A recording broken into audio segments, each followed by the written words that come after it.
Magandang gabi sa ating lahat. Update muna tayo sa lagay ng ating panahon ngayong araw ng Wednesday, September 4, 2024. Ito ang minomonitor nating bagyo na dating si Enteng ay lumabas na ating Philippine Area of Responsibility kaninang madaling araw. At ito ay nag-intensify at ngayon ay nasa may typhoon category na as of 8 a.m. Ito ay huling namataan na nasa layong 450 kilometers west-northwest ng Lawag City, Ilocos Norte at nagtataglay ng lakas na hangin na 140 kilometers per hour at bugso na abot sa 170 kilometers per hour. Kumikilos ito sa direksyong kanluran, hilagang kanluran ng mabagal at etong kanyang trough or extension ay nagdadala ng maulap na papawirin at mga kalat-kalat na pagulan, pagkidlat, pagkulog sa may Cagayan Valley, sa may Cordillera Administrative Region, sa may Ilocos Norte at Ilocos Sur. Ito namang bagyong ito ay may kabagalan na nga at may kalakasan pa kaya patuloy pa nga yung paghatak nito sa southwest monsoon o habagat na nakakaapekto sa central at southern Luzon. So dahil nga sa southwest monsoon, asahan natin yung monsoon rains dito sa area ng Pangasinan,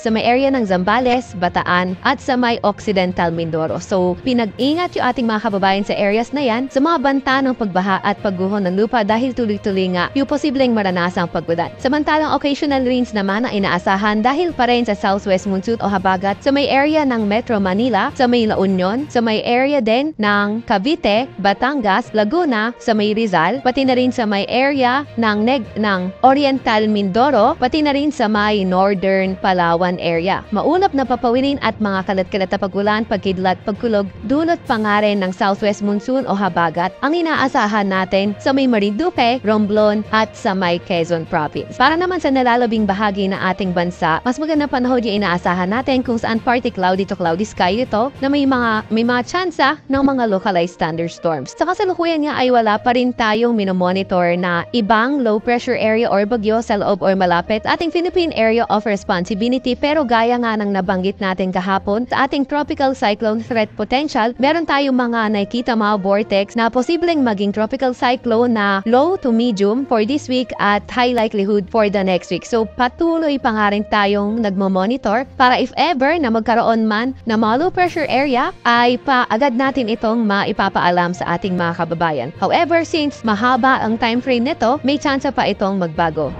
Para naman sa lagay ng ating panahon bukas, so inaasahan pa nga rin natin yung monsoon rains mostly dito pa rin sa area ng Pangasinan, Zambales, Bataan at Occidental Mindoro. May mga occasional rains pa rin tayo sa may Metro Manila, sa may La Union, sa malaking bahagi ng Calabarzon, maliban na nga lang sa may Quezon, sa may Oriental Mindoro at sa may Northern Mindanao area. Maulap na papawirin naman at mga kalat-kalat na pagulan, pagkidlat, pagkulog, cause pa rin ng habagat ang mararanasan natin sa may Mindoro, Romblon, Quezon, pati na rin dito sa may western section ng Northern Luzon, particularly sa may Cordillera Administrative Region and the rest of Ilocos Region. The rest of Luzon, partly cloudy to cloudy skies for tomorrow with chances pa rin ng mga localized thunderstorms. Agwat ang temperatura sa Metro Manila, 25 to 28 degrees Celsius for tomorrow, 17 to 21 degrees Celsius sa may Baguio, 25 to 29 degrees Celsius sa may Lawag, 24 to 32 degrees Celsius sa Tuguegarao, 25 to 32 degrees Celsius sa may Legazpi at 26 to 36 degrees Celsius sa may Tagaytay, 25 to 31 degrees Celsius sa may Puerto Princesa at 25 to 30 degrees Celsius sa may Kalayaan Island.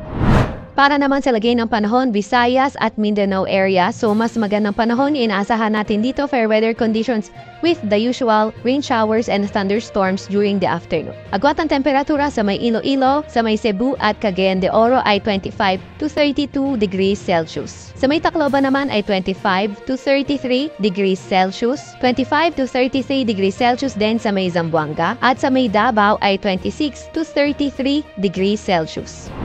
Meron pa nga rin tayong nakataas na gale warning dito sa may area ng Batanes, sa may Ilocos Norte, sa may Ilocos Sur, sa may La Union, Pangasinan, Northern Coast ng Cagayan kabilang na ang Babuyan Islands, Zambales, Bataan at Lubang Islands. So yung mga area na nabanggit natin ay napakapanganib, pumalaot lalo na yung mga maliliit na sasakyang pandagat at lahat ng klase ng motorbangkas dahil magiging maalon hanggang sa napakaalon ng karagatan.